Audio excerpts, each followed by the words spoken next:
Okay, I got these Silverline bearings. They're supposed to be standard. 1880. Brand new Engle 110 camshaft. This is the thrust bearing. Look at this. It's so tight that wedges in there. So there's zero clearance.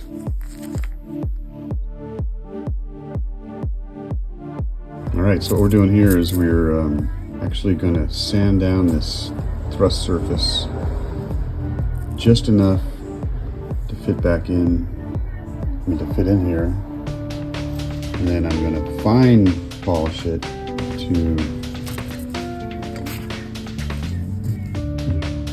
less than about 25 thousandths. It's now able to fit in there smoothly. So technique is, I've got a very flat, hard surface. This is actually a stone table. And holding it flat. So that has a nice, even surface or polish to it.